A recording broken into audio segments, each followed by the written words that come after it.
Le fleuve Saint-Laurent relie l'océan Atlantique à la région des Grands Lacs, au cœur du continent nord-américain. Il a donc un vaste potentiel comme route commerciale.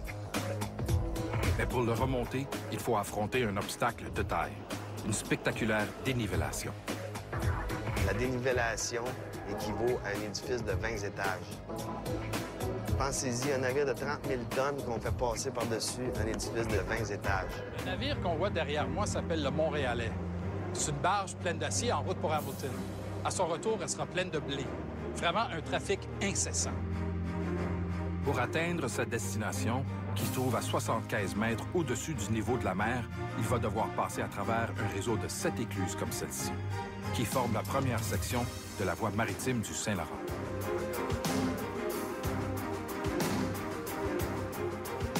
Évidemment, les rivières, on a souvent l'impression que c'est plat, là, mais dans les faits, pour que l'eau coule, elle coule toujours d'un point haut à un point bas.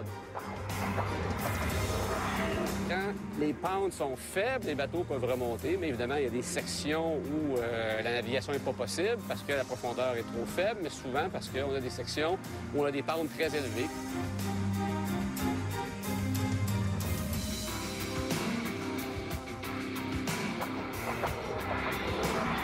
En fait, une écluse, c'est fait pour amener un navire d'un niveau d'eau à aller jusqu'à un autre niveau d'eau. C'est comme un genre d'escalier.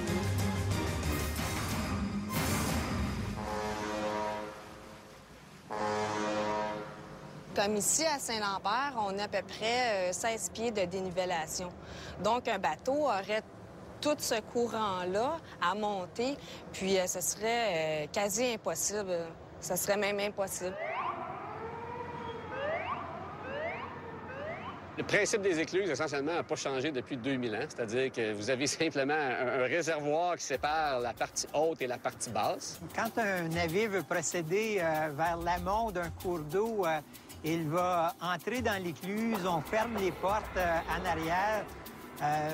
Là, ce qui est bien amarré dans l'écluse, suite à cela, on ouvre des vannes souterraines.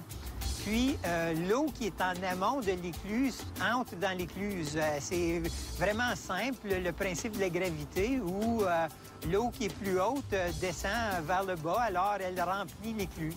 Lorsque les niveaux dans l'écluse sont égaux, l'amont avec l'intérieur du sas de l'écluse, on ouvre les portes et le navire procède plus loin et on recommence une autre fois la prochaine écluse.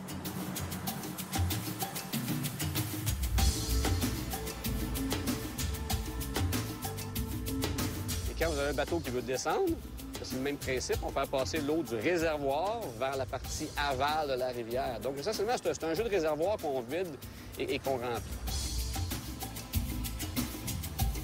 Le principe du fonctionnement des écluses est finalement assez simple. C'est ce qui explique que son invention remonte à la nuit des temps. On a des preuves indirectes qu'il y avait des écluses dans le temps des Grecs et dans le temps des Romains. Donc, on parle là, facilement 200 ou 300 ans avant Jésus-Christ. On a des preuves là, directes, c'est-à-dire des restants, des écrits, qu'il y avait beaucoup d'écluses en Chine, un petit peu avant le Moyen-Âge, donc 10e, 11e siècle, 12e siècle. Donc, c'est pas de la technologie complexe, hein, vu que ça existe depuis tout ce temps-là.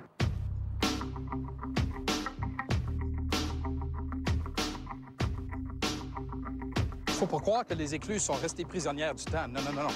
Les nouvelles technologies viennent en aide aux éclusiers.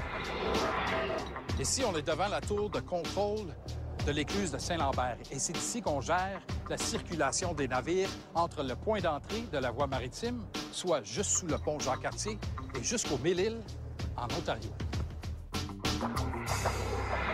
Le centre de contrôle, lui, ressemble un peu comme un centre de contrôle de trafic aérien, mais pour les navires. On a des écrans, on a des systèmes radio. Oui, alors le yacht, là, il s'avance.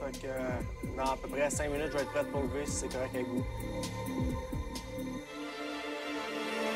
Quand un navire se présente à l'entrée de la voie maritime située sous le pont Jacques-Cartier, il commence par se rapporter à la garde côtière dans le port de Montréal.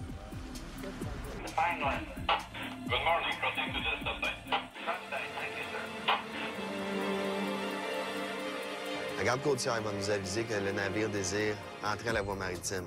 À partir de là, on va prendre ces données et puis on va commencer à coordonner son trafic et l'insérer dans notre gestion de trafic. Roger, 5 by 5 as well, link, seaway, rubber half. Un navire, avant de transiter dans la voie maritime, il doit nous donner des informations et puis cette information-là est assez importante. Donc, nous, ce qu'on a, on a toute sa longueur, sa largeur. Il y a aussi des inspecteurs qui sont probablement allés à bord, si c'est un océanique. Et puis, avant de rentrer dans la voie maritime, ils doivent nous informer de leur tirant d'eau. Le tirant d'eau est la mesure de la partie submergée de la coque d'un navire. S'il a un trop fort tirant d'eau, le navire pourrait accrocher le fond.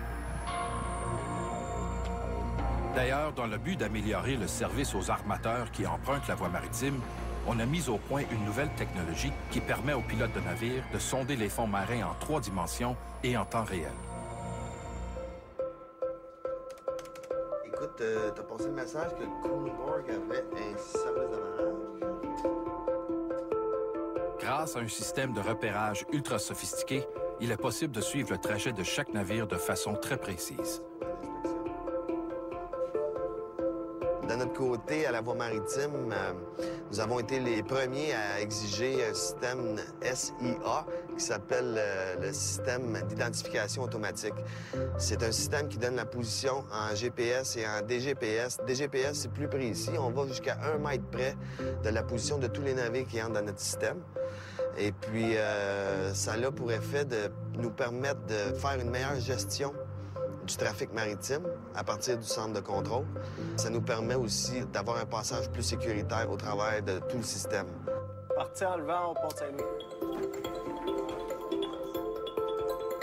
Les ordinateurs du centre de contrôle sont reliés à ceux du navire, de façon à mieux le guider tout au long de son parcours et à compléter les informations déjà fournies par la garde côtière.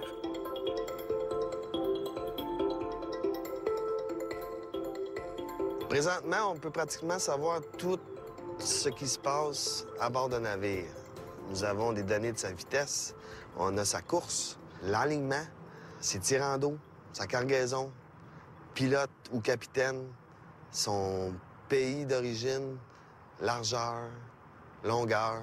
On a vraiment beaucoup d'informations pour gérer le trafic d'une façon efficace.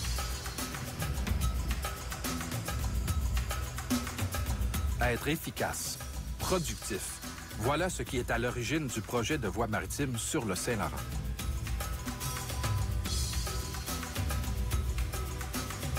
Et la nécessité de la construire a été constatée au tout début de la colonie.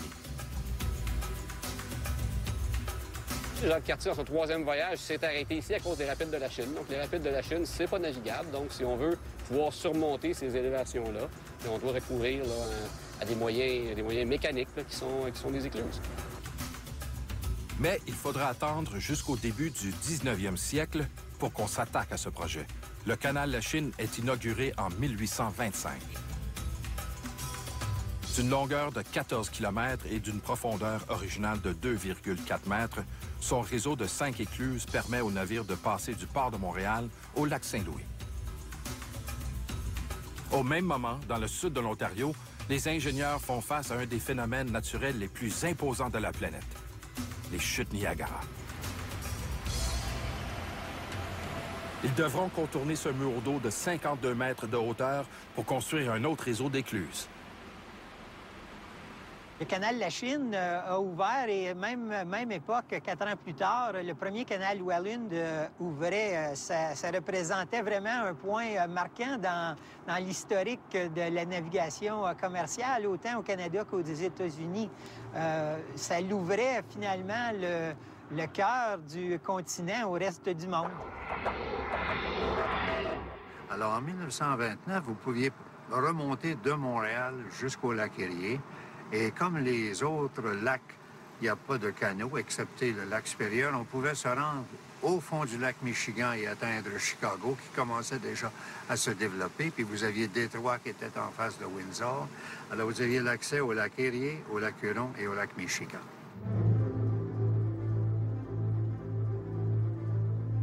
En 1848, on entreprend des travaux de dragage importants pour faire passer la profondeur du canal de 2,4 à 4,2 mètres.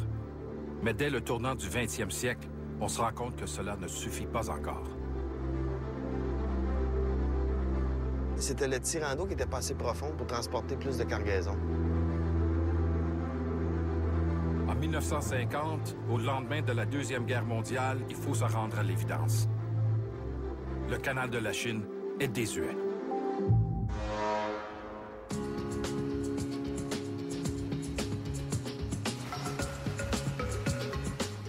Le Kaministiquois est engagé dans la voie maritime du Saint-Laurent. Le centre de contrôle a déjà acquis une foule d'informations sur lui. L'embarcation est maintenant tout près de l'écluse de Saint-Lambert. Une fois qu'il approche l'écluse, il va changer de canal pour se rapporter maintenant aux éclusiers. Et puis, à partir de là, ils vont prendre le navire en charge. En fait, ce qui se passe, c'est qu'on a le centre de contrôle. Eux, c'est comme le centre de contrôle aérien.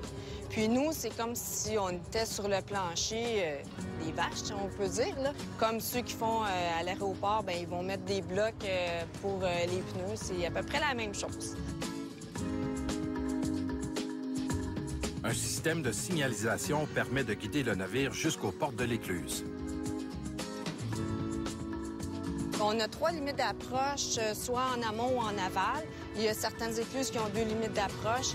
Ça guide les navires à leur entrée. Donc, si on est en train de préparer l'écluse, bon, le navire, il sait, il y a des lumières sur ces limites d'approche-là. Et puis, les navires peuvent pas dépasser les limites d'approche qui étaient allumées. L'entrée du navire dans l'écluse est l'étape la plus délicate.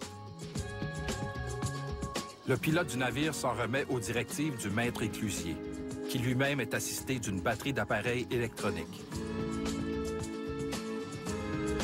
On a les caméras qu'on peut bouger, c'est électronique, c'est sûr. Et puis, toutes les fonctions sont faites à l'ordinateur. Le positionneur va guider le navire dans l'écluse, puis ils vont amarrer le navire dans l'écluse. Une fois que le navire est complètement entré dans l'écluse, les éclusiers passent à l'action. Là, tu peux partir ton winch. Monte-les comme faut. Aujourd'hui, Jonathan Marcella et Charles Delisle sont en formation pour devenir éclusiers. Regarde, lui, là, tu peux le mettre ici. Tiens. Parce que tu pars à wincher avant que ton corps d'acier soit plus bas que le volard, tu vas te mélanger ici. Pour être un bon éclusier, il faut être très alerte, très sensible à la sécurité. Il faut vraiment être conscient qu'on travaille avec des navires qui pèsent des millions de tonnes. Un amarre, ça se brise, puis il faut faire bien attention. C'est bon. Là, t'en as assez. Tu prends ton petit bout, on s'en va à l'autre. Excuse. Attends un peu, attends. Là, tu restes tout le temps en face du chômeur, puis tu fais juste le tirer. Puis lui, il va faire le reste. Puis là, il y en a assez, là. Puis là, tu peux y aller. OK, let's go and have a good day. Let's go, have a good day. Have a good day yourself. Thank you, sir. Quand les éclusiers ont fini d'amarrer le navire, on peut procéder à l'opération d'éclusage. Il y a des portes d'acier qui vont fermer derrière lui. Puis, on va ouvrir des vannes. Les vannes vont laisser passer l'eau. Puis, tout se fait par gravité. Le navire continue donc son chemin vers la prochaine écluse, celle de Sainte-Catherine. Sa destination finale est Thunder Bay. Les éclusiers n'ont pas à attendre très longtemps pour voir la proue d'un autre navire. Ici, la valse est incessante. Une véritable autoroute sur l'eau. C'est plus qu'un fleuve, effectivement, parce qu'il y a beaucoup d'économies qui tournent alentour de la voie maritime. Si on regarde au niveau du Canada, l'industrie maritime reliée à la voie maritime, ça crée environ 16 000 emplois. Puis si on regarde au niveau des Américains, on parle de 150 000 emplois.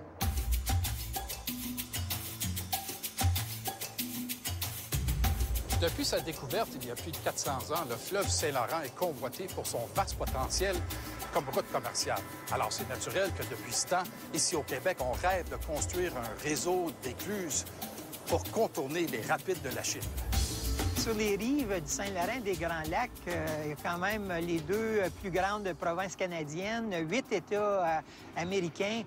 Ça représente un marché de 110 millions de personnes.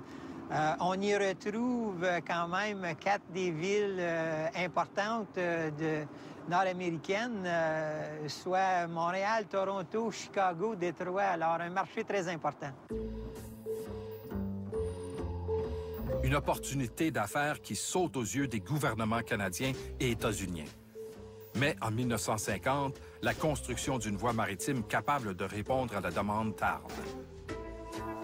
Sur les deux partenaires, celui qui était le plus pressé de passer à l'action, c'était le Canada, parce que déjà, depuis la fin du deuxième conflit mondial, le canal qui est ici, le canal de la Chine et tous les autres le long du Saint-Laurent, ils travaillaient à pleine capacité. C'est-à-dire qu'on avait atteint ce que j'appelle le maximum potentiel. On ne pouvait plus en mettre plus que ça. Tu sais. Il était saturé. À un point donné, le gouvernement canadien a menacé d'y aller unilatéralement. Alors, à ce point-là, puis je veux pas faire un drôle de jeu de mots, mais les Américains ne voulaient pas manquer le bateau, alors ils ont décidé d'aller de l'avant. Fait que la menace du gouvernement canadien d'aller unilatéralement a vraiment les a fait embarquer. En 1954, une entente est conclue entre les deux pays pour la construction d'une nouvelle voie navigable en eau profonde entre le port de Montréal et le lac Erie. Now, work can begin on the great project itself. That work, we all hope, will progress rapidly, without interruption, to successful completion so that the benefits of this great project can come to all our people on both sides of that great river.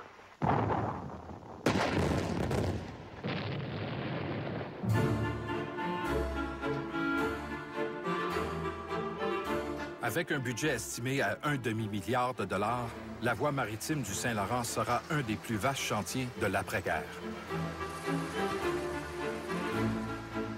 Dans la section Montréal-Lac-Ontario, qu'on appelle maintenant la région Maisonneuve, il y a 7 écluses. 5 étaient sous la responsabilité canadienne, soit l'écluse de Saint-Lambert, l'écluse de Sainte-Catherine, les 2 écluses de Beauharnois, l'écluse d'Iroquois. Les 2 écluses en sol américain, Snell et Eisenhower, près de Cornwall, ont été construits évidemment par les Américains. En termes d'ingénierie, la tâche est colossale. Il faudra construire des écluses, creuser des canaux, aménager des barrages et des centrales hydroélectriques et enfin réaménager 4 ponts de la région de Montréal. Les gens prennent ça un peu pour acquis, c'est-à-dire que ça a l'air simple, c'est là, mais il y a beaucoup de calculs. Hein? Donc, il y a un écoulement normal qui doit se faire. Donc, c'est pas une piscine, là, la voie maritime du Saint-Laurent. D'ailleurs, là, on est dans l'écluse, mais de l'autre côté, il y a un cours d'eau naturel là, qui permet le déplacement des eaux. Donc, c'est clair qu'il y a beaucoup de calculs, beaucoup de préparation pour s'assurer qu'on puisse respecter les débits, qu'on ait les bonnes conditions environnementales, là, pas juste pour les bateaux, mais bien pour aussi avoir un cours d'eau qui est sain et en santé. Pour contourner le secteur des rapides de la Chine, les ingénieurs ont prévu la construction de 2 écluses, une à Saint-Lambert et l'autre à Sainte-Catherine, reliées entre elles par un canal d'une longueur de 14 000 nautiques. La première chose qu'on a fait, c'est une digue. Et pour permettre de retenir le Saint-Laurent de l'autre côté de la digue. Alors, on a travaillé à sec dans tout le secteur de Côte-Sainte-Catherine à Saint-Lambert. Évidemment, les lits de côté, il y a du sol. Ces sols-là sont poreux, il y a de l'eau. Donc, l'eau, c'est un vase communicant. Hein? Donc, quand on voit de l'eau sur un cours d'eau comme ça, si on creuse dans le sol à côté, on va trouver de l'eau au même niveau. Donc, c'est clair que les techniques de construction standards, là, donc il faut assécher les excavations, il faut pomper l'eau à l'extérieur pour pouvoir creuser, faire des caissons, faire le bétonnage, etc. Donc, puis évidemment, plus l'ouvrage est gros, plus c'est complexe. Tout était centralisé autour des écluses. Chaque écluse étant ce que j'appellerais le pivot du développement engineering, incluant les murs d'approche, les portes en acier. Tout est construit en béton. Les murs et les portes des écluses doivent être renforcés de façon à supporter la pression exceptionnelle exercée par les 90 millions de litres d'eau qui transitent d'amont en aval lors de chaque éclusage.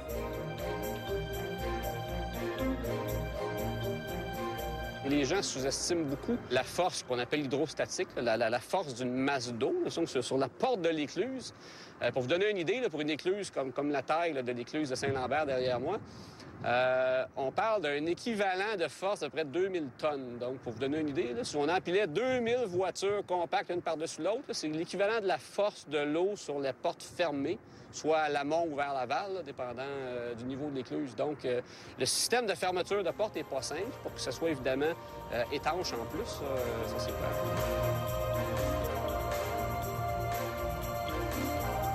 Une fois les travaux d'excavation des sas terminés, on procède à l'installation des systèmes de vannes, ces canaux souterrains qui permettront à l'eau de circuler entre les différentes parties de l'écluse.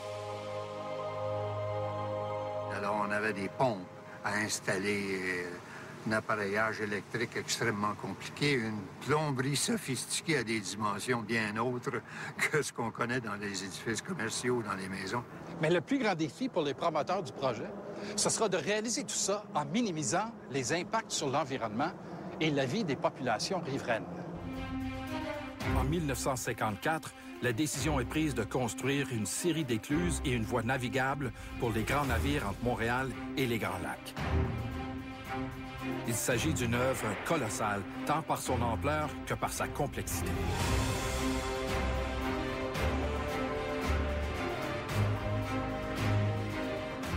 La construction de l'écluse de Saint-Lambert pose un défi supplémentaire aux ingénieurs, en raison de la proximité du pont Victoria.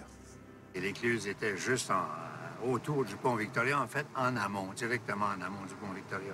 Alors, comment construire une écluse, faire les grands travaux nécessaires dans tout le secteur sans qu'on dérange ou qu'on importune le trafic véhiculaire et ferroviaire, parce que le pont sert aux deux.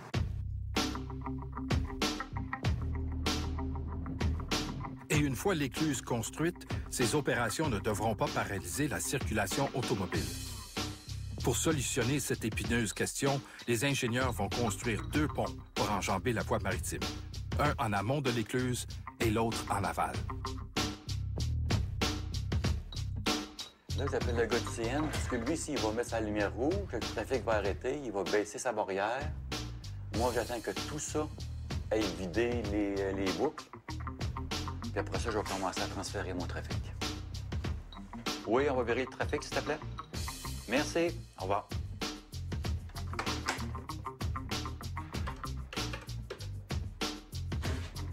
« 7, 8, 9, 10, 11, 12, 13, 14. 14 barrières à manipuler pour tout le changement de trafic d'un pont à l'autre. » Le pont Victoria est divisé en deux parties levantes qui sont sur la rive sud de Montréal. Puis, ces 2 parties levantes-là nous font dévier le trafic d'un pont à un autre. De sorte que quand le navire entre et que le pont est levé, on transfère tout le trafic sur l'autre pont.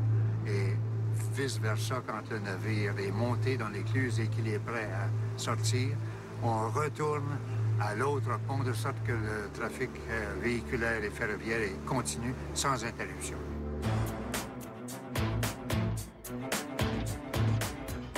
Pendant que les travaux vont bon train à Saint-Lambert, à Sainte-Catherine, l'aménagement du canal et de l'écluse numéro 2 provoque des remous dans la population locale. C'est-à-dire que le tracé du canal passe au milieu du village. On a déménagé quand même une 50aine de maisons qui étaient peut-être la moitié du village dans le temps. Et on les a pris, puis on a dit, vous en allez là-bas parce que nous, on a besoin d'une partie de la ville pour faire une écluse. Après, il faut apprendre à vivre avec. Oui, il y en a qui étaient contre. Ouais. Ah oui, il y en avait beaucoup qui étaient contre. Mais par contre, pas contre. Le canal, il est pas cher, bien sûr. Tant pis pour toi, j'étais contre. Ça ne change absolument rien. René Barbeau était adolescent au milieu des années 50. Il se rappelle avec nostalgie de la douceur de la vie à Sainte-Catherine avant l'aménagement de la voie maritime. C'est tous des cultivateurs pas riches, mais qui vivaient bien par rapport au cas là. Ici, c'était tous des cultivateurs qui faisaient des légumes, des jardiniers. Il allait au marché avec ça à Montréal, le marché Bon-Secours, tout le monde. Et puis là, pour un gros voyage, on le vendait avec 10, 12 piastres, 14 piastres. Partir à 2 heures du matin, aller au marché, revenir avec 14 $. Plusieurs des meilleurs champs cultivables du village ont été achetés pour construire la voie maritime. La vie bucolique de Sainte-Catherine n'a plus jamais été la même. C'est assez impressionnant parce que là, c'était comme à la guerre, d'une façon. Hein? Il y en avait des boules, puis des pépites, puis tout ce que tu veux. Hein? Puis des gros camions, hein? Des affaires, des Euclides, des patentes. Là. C'est du Motuga, là, il y avait du boulot à A, là. Oh, de la dynamite aussi, hein? Oui, faire sauter le roc, là. Beaucoup de travail, hein? Et puis, il y avait beaucoup de monde. Puis ça a duré longtemps, ça a duré plusieurs années, ça, là. Entre 1954 et 1959, les travaux d'aménagement de la voie maritime du Saint-Laurent vont mobiliser plus de 20 000 travailleurs. Je dirais que de tous les grands projets d'ingénierie dans le monde, surtout cette construction entre Montréal et le lac Ontario, les budgets ont été respectés, l'échéancier aussi. On prévoyait à peu près 4 ans, 4 ans et demi. Depuis son ouverture en 1959, les écluses de la voie maritime du Saint-Laurent ont servi au transport de plus de 2,5 milliards de tonnes métriques de marchandises, dont la valeur est estimée à plus de 375 milliards de dollars. Cela représente environ 30 millions de tonnes de marchandises par année. Mais un navire peut transporter l'équivalent de 225 wagons de chemin de fer ou 800 camions qui transportent de la marchandise. Mais le volume, ce n'est pas tout. La vitesse est aussi un facteur important. À partir du point d'entrée de la voie maritime du Saint-Laurent, un navire mettra environ 24 heures pour franchir les 7 écluses de la région Maisonneuve et atteindre le lac Ontario. Et puis, les navires qui prennent plus de temps, et il y a des navires qui prennent moins de temps, mais on a établi une moyenne. Si on est dans cette moyenne-là, on peut dire qu'ils ont respecté le temps de transit et qu'ils ont eu un bon service. Les coûts d'opération d'un navire peuvent s'élever environ à 40 000 $ par jour. Si on compte le payage de la main-d'œuvre, le mazout nécessaire, l'entretien, tout ce qui englobe le transport, la cargaison, les agents, et ainsi de suite. Il y a beaucoup de coûts reliés à ça. Donc, plus vite qu'on se rend aussi à destination, mieux c'est.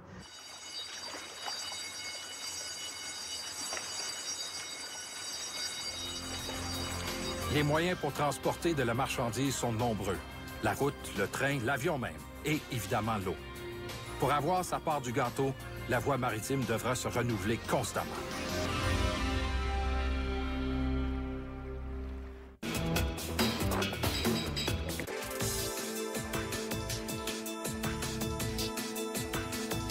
Deux bateaux s'approchent de l'écluse de Saint-Lambert. Une décision doit être prise par le contrôleur. Qui va passer le premier? Nous, on va appeler les gens à l'écluse pour leur donner les directives, quel navire prendre en premier, donc l'ordre de tour qu'on a décidé pour le navire en question. C'est quand même d'avoir tes caméras, par exemple. C'est bien important de prendre la meilleure décision possible afin de maximiser l'utilisation de nos écluses puis de ne pas laisser des navires en attente pour rien. Une mauvaise décision pourrait causer 1 heure de délai à un navire, ce qui apporte des coûts supplémentaires.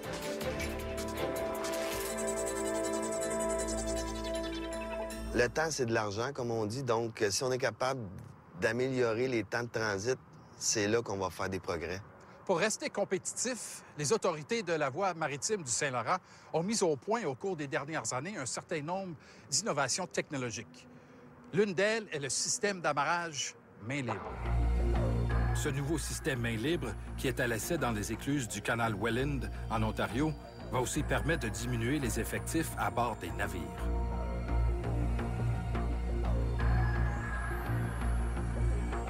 Depuis toujours, un obstacle incontournable empêche la voie maritime du Saint-Laurent d'être encore plus compétitive. C'est sa fermeture obligée pendant les mois d'hiver. Normalement, quand on arrive en début décembre, il commence à avoir de la formation de glace, alors ça devient de plus en plus, ça devient difficile pour les opérations. Il faut toujours se remettre dans l'idée que les écluses ont 80 pieds de large et les navires de plus grande dimension ont 78 pieds. Fait qu'aussitôt qu'il y a un peu d'accumulation de glace sur les murs, ça cause problème. Alors, ça ralentit beaucoup nos opérations quand on arrive près de l'hiver. L'hiver, on fait l'entretien. On est fermé pour un peu moins que 3 mois à chaque hiver. C'est à ce moment-là qu'on fait tout l'entretien sur les infrastructures. C'est de l'entretien qui est absolument nécessaire si on veut maintenir un système fiable pour le reste de l'année. Aussi, 50 ans après sa construction, la dimension des écluses pose problème. Car au cours des 10 dernières années, les navires sont de plus en plus gros. Les navires de très grande dimension vont s'arrêter à des ports le long du Saint-Laurent et il y aura à ce moment-là transbordement de la marchandise sur des navires de plus petite dimension qui peuvent passer dans nos écluses. C'est irréaliste de penser qu'on pourrait prendre des navires de très, très grande dimension. Ça voudrait dire, premièrement, reconstruction d'écluses au complet, ce qui coûterait des milliards de dollars. Moi, je trouve que même si on est passé à travers 3 voies maritimes à tous les 50 ans, je pense que la voie maritime actuelle a encore beaucoup de potentiel. On n'a pas besoin de la développer pour encore au moins 25 ans ou davantage. Je ne pense pas que ce soit nécessaire. Il y a aussi d'autres considérations, d'ordre environnemental celle-là, qui militent contre un agrandissement des écluses de la voie maritime. Évidemment, ces plus gros navires-là ont des tirants d'eau plus élevés, alors il faudrait draguer les chenaux, les canots, et à ce point-là, on entre avec des situations où les environnementalistes seraient définitivement pas en accord avec un projet semblable. Les impacts environnementaux, évidemment, de la grosse navigation, dans le cas du fleuve Saint-Laurent, c'est qu'il faut construire, évidemment, en plus des écluses, un chenal maritime. Et ce qui se passe, c'est que l'eau se concentre dans le chenal maritime. Donc, les berges sont asséchées. Et quand on est dans une situation d'étiage grave, toute l'eau se trouve pour desservir les navires et pas d'eau se trouve pour desservir la faune, la flore et les usagers des rives. Le passage de gros navires pose aussi un autre problème tout le long des berges de la voie maritime du Saint-Laurent. Alors, une fois que la voie maritime a été construite, on a remarqué que l'effet du bâtillage, donc l'effet des grosses vagues, on se promène autour des îles de Verchères et on voit l'érosion causée par le passage des navires. On est très conscient des impacts environnementaux qu'ont les grands navires lors de leur passage. C'est pour cette raison-là qu'une des choses que l'on fait, on réglemente la vitesse de ces navires-là de façon très stricte. Et, les navires qui excèdent ces limites de vitesse-là sont passibles d'amende assez élevées. Alors, on tient beaucoup à ce que les navires opèrent à des vitesses qui sont raisonnables dans le but de protéger l'environnement. À défaut d'agrandir les dimensions des écluses actuelles, les autorités de la voie maritime n'excluent pas la possibilité d'en améliorer la performance. À part de parler de la grandeur des écluses, si on avait à rebâtir des écluses de même grandeur, certainement qu'on regarderait à des systèmes de vannes ou d'amener d'eau dans l'écluse qui seraient plus efficaces. C'est-à-dire qu'une écluse, évidemment, tu veux la remplir le plus vite possible. puis la vider le plus vite possible. Hein, on veut que les bateaux puissent circuler le plus rapidement possible. Mais si tu remplis trop vite, il va y avoir de la turbulence, le bateau va bouger, il peut y avoir des chocs. Donc, la clé, c'est de remplir le plus rapidement possible en gardant le niveau d'eau très, très, très, très stable et tranquille pour éviter les chocs. En 2009, la voie maritime du Saint-Laurent a fêté son 50e anniversaire.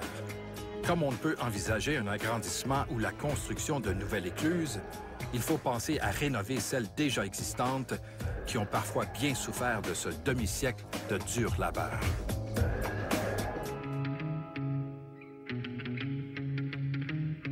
La voie maritime a 50 ans, un demi-siècle qui a laissé ses traces.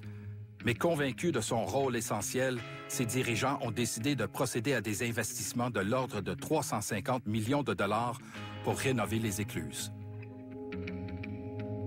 L'investissement le plus majeur qu'on a à regarder dans les prochaines années, il y a 4 de nos 5 écluses dans le secteur de la région Maisonneuve, de Montréal au Lac-Ontario, qui ont une maladie, comme on pourrait dire. Il y a une réaction chimique qui se fait entre l'agrégat et la poudre de ciment qui a été utilisée lors de la construction.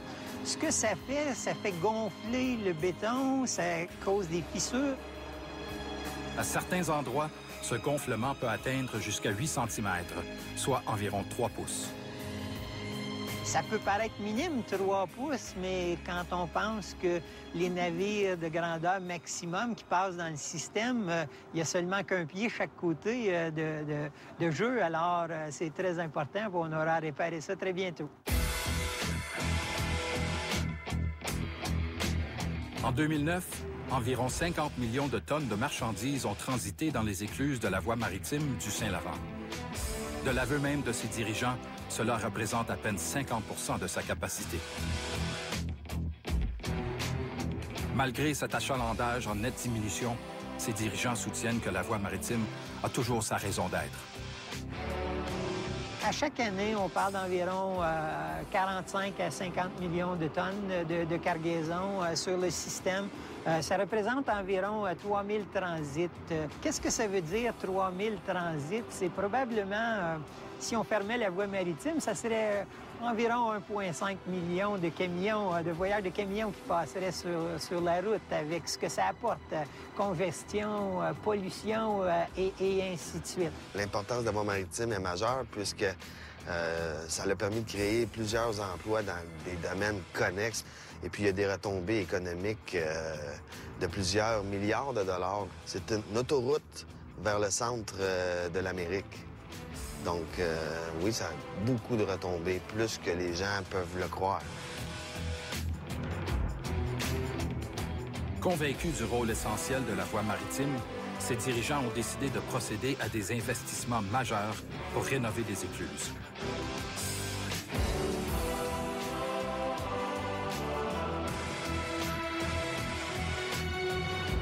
Parallèlement à ces travaux de réfaction des infrastructures, les autorités de la voie maritime entendent mieux faire connaître ce joyau de l'ingénierie canadienne que représente son réseau d'écluses. Quand on parle de la voie maritime au grand public, on découvre qu'ils ne connaissent pas la voie maritime. C'est inconnu et pourtant c'est une très grande réalisation. C'est même, à mon avis, par certains de ses aspects, c'est magnifique, c'est exceptionnel. Et d'avoir pu aménager ça avec un fleuve que je trouve incomparable. Il est incomparable parce qu'il n'y a aucun fleuve au monde qui a une source comme celle-ci, les 5 Grands Lacs. Il y a beaucoup de travail d'éducation, de marketing à faire avec les gens. Par exemple, il y a très peu de gens qui savent qu'à l'écluse de Saint-Lambert, on a pris une de nos anciennes salles de contrôle de l'écluse pour en faire un observatoire pour le public, par exemple, où il est très intéressant de venir voir les navires de grande dimension être éclusés. De plus, je pense qu'il y a un travail d'éducation à faire au niveau du mode de transport maritime comme tel. Il y a un mode qui est très mal connu.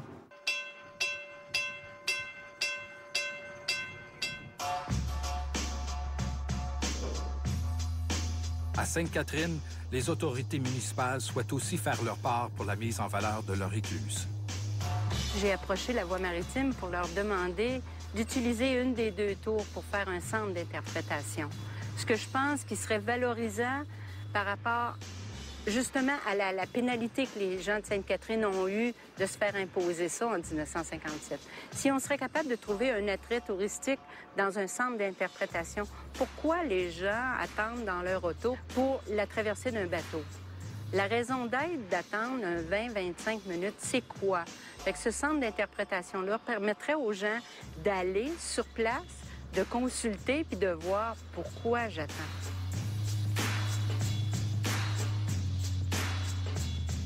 Quand on dresse le bilan des 50 premières années de la voie maritime, il y a plus de positifs que de négatifs.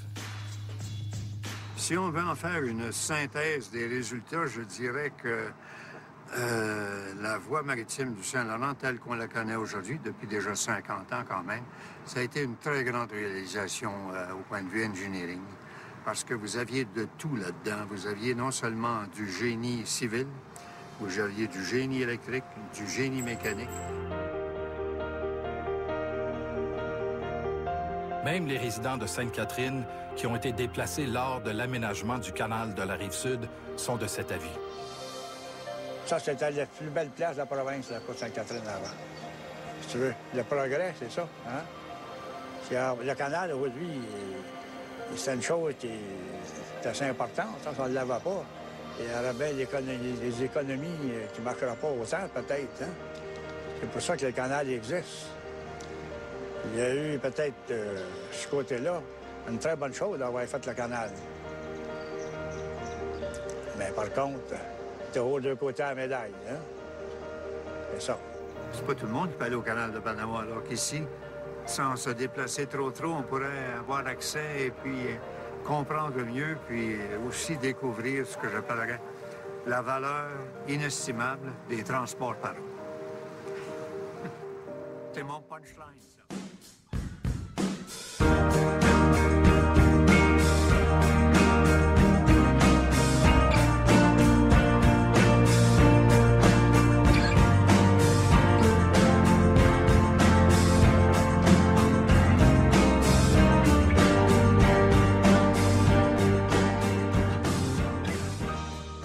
Mondial, le canal qui est ici, le canal de la Chine et tous les autres le long du Saint-Laurent, ils travaillaient à pleine capacité. C'est-à-dire qu'on avait atteint ce que j'appelle le maximum potentiel. On ne pouvait plus en mettre plus que ça. Tu sais.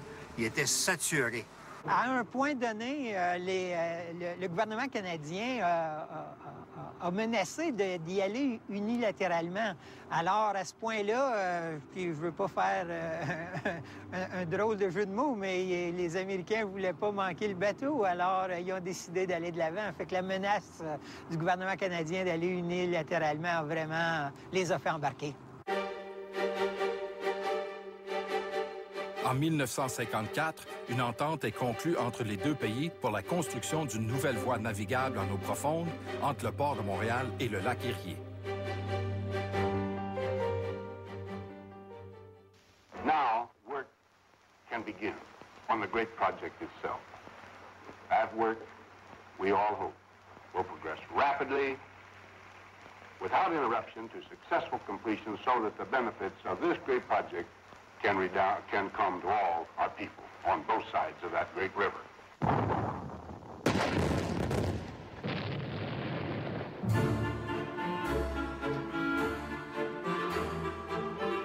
Avec un budget estimé à un demi-milliard de dollars, la voie maritime du Saint-Laurent sera un des plus vastes chantiers de l'après-guerre.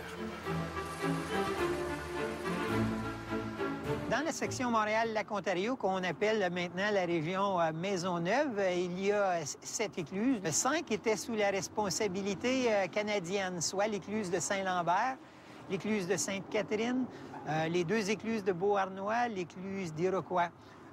Les 2 écluses en sol américain, Snell et Eisenhower, près de Cornwall, ont été construits évidemment par les Américains.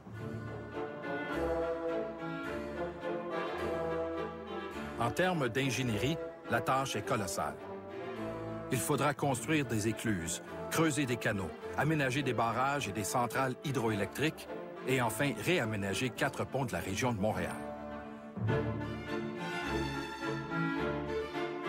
Les gens prendre ça un peu pour acquis. C'est-à-dire que ça a l'air simple, c'est là, mais il y a beaucoup de calculs. Hein. Donc, il y a un écoulement normal qui doit se faire. Donc, c'est pas une piscine, là, la voie maritime du Saint-Laurent. D'ailleurs, là, on est dans l'écluse, mais de l'autre côté, il y a un cours d'eau naturel là, qui permet le déplacement des eaux. Donc, c'est clair qu'il y a beaucoup de calculs, beaucoup de préparation pour s'assurer qu'on puisse respecter les débits, qu'on ait les bonnes conditions environnementales, là, pas juste pour les bateaux, mais bien pour aussi avoir un cours d'eau qui est sain et en santé.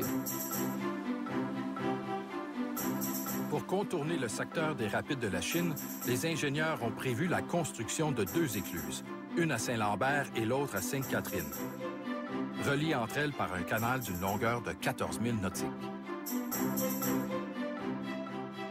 La première chose qu'on a fait, c'est une digue.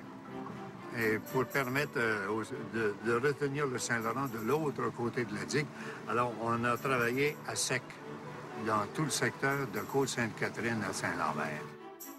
Évidemment, les lits de côté, il y a du sol. Ces sols-là sont poreux, il y a de l'eau. Donc, l'eau, c'est un vase communicant. Hein? Donc, quand on voit de l'eau sur un cours d'eau comme ça, si on creuse dans le sol à côté, on va trouver de l'eau au même niveau. Donc, c'est clair que les techniques de construction standards, là, donc il faut assécher les excavations, il faut pomper l'eau à l'extérieur pour pouvoir creuser, faire des caissons, faire le bétonnage, etc. Donc, puis évidemment, plus l'ouvrage est gros, plus c'est complexe. Tout était centralisé autour des écluses.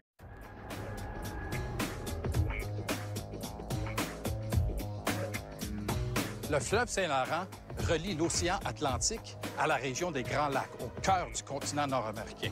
Il a donc un vaste potentiel comme route commerciale.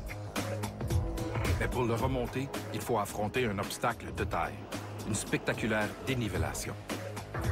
La dénivellation équivaut à un édifice de 20 étages. Pensez-y, un navire de 30 000 tonnes qu'on fait passer par-dessus un édifice de 20 étages. Le navire qu'on voit derrière moi s'appelle le Montréalais. C'est une barge pleine d'acier en route pour Hamilton. À son retour, elle sera pleine de blé. Vraiment un trafic incessant.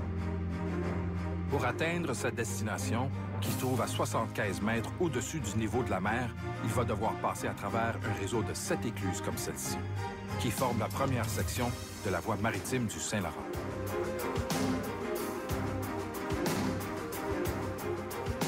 Évidemment, les rivières, on a souvent l'impression que c'est plat, là, mais dans les faits, pour que l'eau coule toujours d'un point haut à un point bas. Quand les pentes sont faibles, les bateaux peuvent remonter, mais évidemment, il y a des sections où la navigation n'est pas possible parce que la profondeur est trop faible, mais souvent parce qu'on a des sections où on a des pentes très élevées.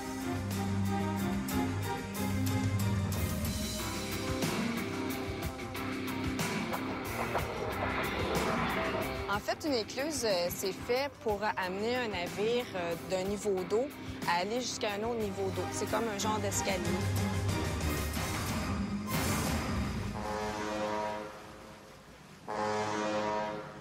Comme ici, à Saint-Lambert, on a à peu près 16 pieds de dénivellation.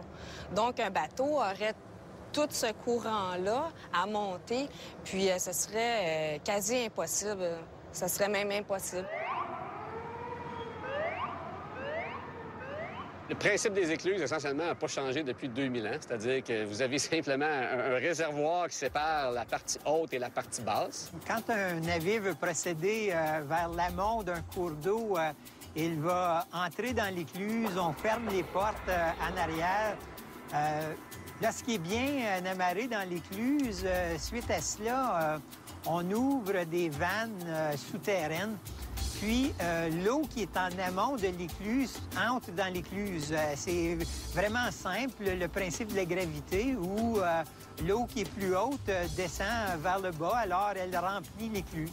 Lorsque les niveaux dans l'écluse sont égaux, l'amont avec l'intérieur du sas de l'écluse, on ouvre les portes et le navire procède plus loin et on recommence une autre fois la prochaine écluse.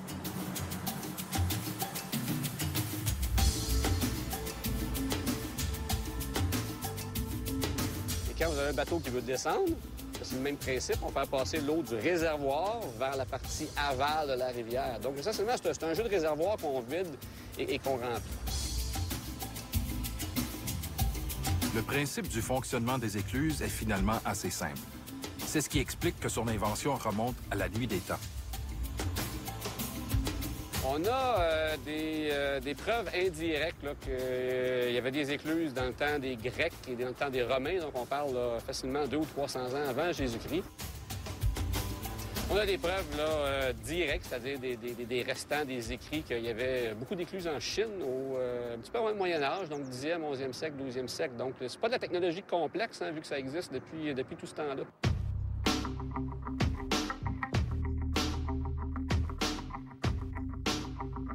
Il ne faut pas croire que les écluses sont restées prisonnières du temps. Non, non, non, non. Les nouvelles technologies viennent en aide aux éclusiers.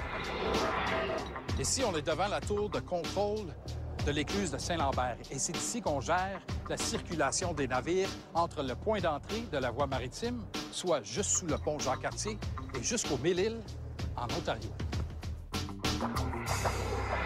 Le centre de contrôle, lui, ressemble un peu comme un centre de contrôle de trafic aérien, mais pour les navires. On a des écrans, on a des systèmes radio. Oui, alors le yacht, là, il s'avance, que dans à peu près 5 minutes, je vais être prêt pour lever si c'est correct avec vous. Quand un navire se présente à l'entrée de la voie maritime située sous le pont Jacques-Cartier, il commence par se rapporter à la garde côtière dans le port de Montréal. Good morning, proceed to the subside. La garde côtière va nous aviser que le navire désire entrer à la voie maritime. À partir de là, on va prendre ces données et puis on va commencer à coordonner son trafic et l'insérer dans notre gestion de trafic. Roger, 5 by 5 as well. Link. Seaway. Rubber house. Un navire, avant de transiter dans la voie maritime, il doit nous donner des informations et puis cette information-là est assez importante. Donc, nous, ce qu'on a, on a toute sa longueur, tout, sa largeur. Il y a aussi des inspecteurs qui sont probablement allés à bord, si c'est un océanique. Et puis, avant de rentrer dans la voie maritime, ils doivent nous informer de leur tirant d'eau. Le tirant d'eau est la mesure de la partie submergée de la coque d'un navire. S'il a un trop fort tirant d'eau, le navire pourrait accrocher le fond. D'ailleurs, dans le but d'améliorer le service aux armateurs qui empruntent la voie maritime, on a mis au point une nouvelle technologie qui permet aux pilotes de navires de sonder les fonds marins en 3 dimensions et en temps réel. Écoute, t'as passé le message que le Coolborg avait un service de marrage. Grâce à un système de repérage ultra sophistiqué, il est possible de suivre le trajet de chaque navire de façon très précise. De notre côté, à la voie maritime, nous avons été les premiers à exiger un système SIA qui s'appelle le système d'identification automatique. C'est un système qui donne la position en GPS et en DGPS. DGPS, c'est plus précis. On va jusqu'à 1 mètre près de la position de tous les navires qui entrent dans notre système. Et puis, ça a pour effet de nous permettre de faire une meilleure gestion du trafic maritime à partir du centre de contrôle. Ça nous permet aussi d'avoir un passage plus sécuritaire au travers de tout le système. Parti en levant au pont Saint-Louis. Les ordinateurs du centre de contrôle sont reliés à ceux du navire, de façon à mieux le guider tout au long de son parcours et à compléter les informations déjà fournies par la garde côtière.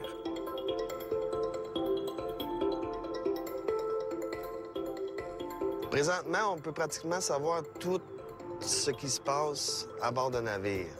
Nous avons des données de sa vitesse, on a sa course, l'alignement, ses tirants d'eau, sa cargaison, pilote ou capitaine, son pays d'origine, largeur, longueur. On a vraiment beaucoup d'informations pour gérer le trafic d'une façon efficace.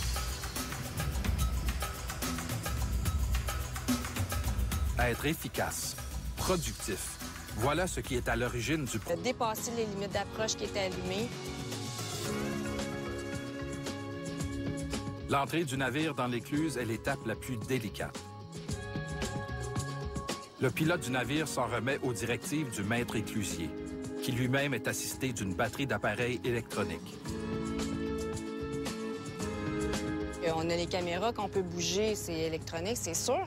Et puis, toutes les fonctions sont faites à l'ordinateur. Le positionneur va guider le navire dans l'écluse, puis ils vont amarrer le navire dans l'écluse. Une fois que le navire est complètement entré dans l'écluse, les éclusiers passent à l'action. Là, tu peux partir ton winch. Montre-les comme faut. Aujourd'hui, Jonathan Marcella et Charles Delisle sont en formation pour devenir éclusiers. Regarde, lui, là, tu peux le mettre ici. Tiens. Parce que tu pars à wincher avant que ton corps d'acier soit plus bas que le volard, tu vas te mélanger ici.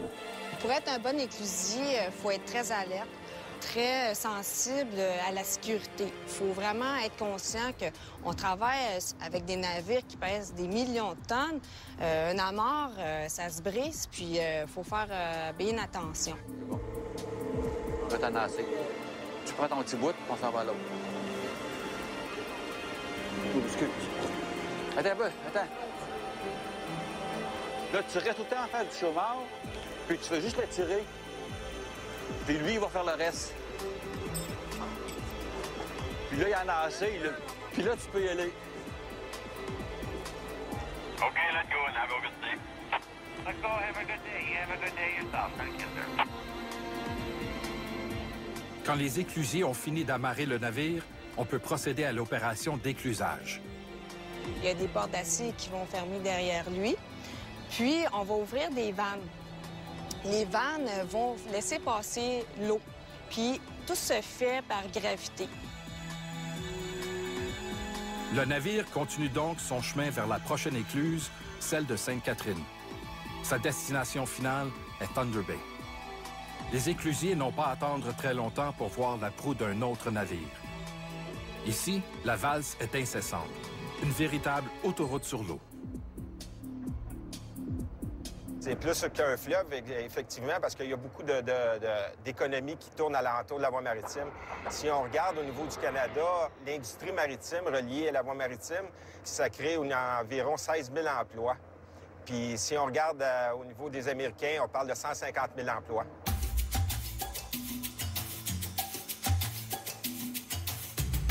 Depuis sa découverte, il y a plus de 400 ans, le fleuve Saint-Laurent est convoité pour son vaste potentiel comme route commerciale. Alors, c'est naturel que depuis ce temps, ici au Québec, on rêve de construire un réseau d'écluses pour contourner les rapides de la Chine. Sur les rives du Saint-Laurent des Grands Lacs, il y a quand même les deux plus grandes provinces canadiennes, 8 États américains. Ça représente un marché de 110 millions de personnes.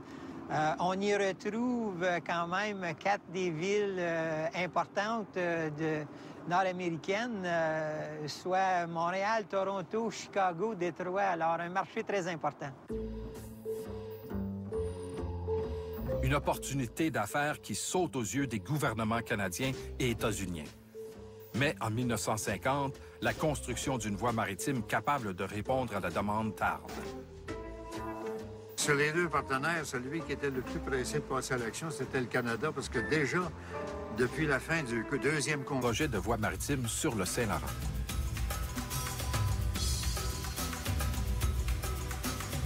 Et la nécessité de la construire a été constatée au tout début de la colonie. Jacques Cartier, dans son troisième voyage, s'est arrêté ici à cause des rapides de la Chine. Donc, les rapides de la Chine, c'est pas navigable. Donc, si on veut pouvoir surmonter ces élévations-là, on doit recourir là, à des moyens mécaniques là, qui sont des écluses. Mais il faudra attendre jusqu'au début du 19e siècle pour qu'on s'attaque à ce projet. Le canal La Chine est inauguré en 1825. D'une longueur de 14 km et d'une profondeur originale de 2,4 mètres, son réseau de 5 écluses permet aux navires de passer du port de Montréal au lac Saint-Louis.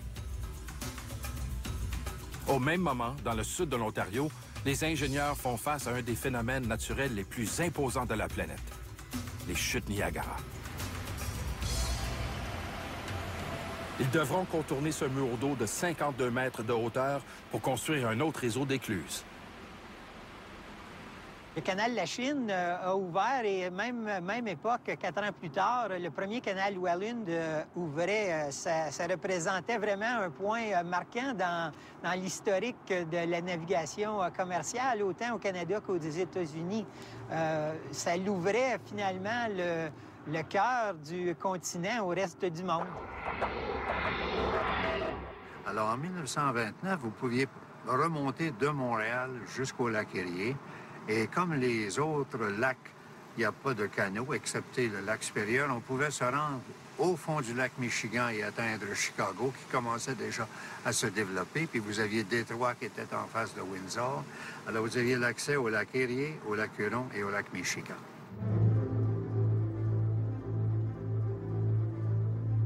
En 1848, on entreprend des travaux de dragage importants pour faire passer la profondeur du canal de 2,4 à 4,2 mètres.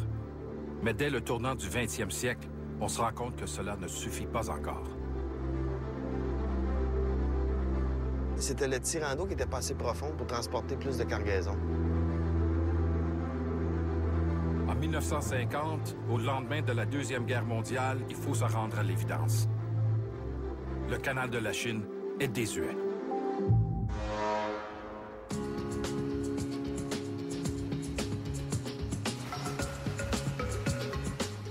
Le Kaministiquois est engagé dans la voie maritime du Saint-Laurent. Le centre de contrôle a déjà acquis une foule d'informations sur lui. L'embarcation est maintenant tout près de l'écluse de Saint-Lambert. Une fois qu'il approche l'écluse, il va changer de canal pour se rapporter maintenant aux éclusiers. Et puis, à partir de là, ils vont prendre le navire en charge. En fait, ce qui se passe, c'est qu'on a le centre de contrôle. Eux, c'est comme le centre de contrôle aérien. Puis nous, c'est comme si on était sur le plancher des vaches, on peut dire, là. Comme ceux qui font à l'aéroport, bien, ils vont mettre des blocs pour les pneus. C'est à peu près la même chose. Un système de signalisation permet de guider le navire jusqu'aux portes de l'écluse. On a 3 limites d'approche, soit en amont ou en aval. Il y a certaines écluses qui ont 2 limites d'approche. Ça guide les navires à leur entrée. Donc, si on est en train de préparer l'écluse, le navire, il sait, il y a des lumières sur ces limites d'approche-là. Et puis, les navires peuvent pas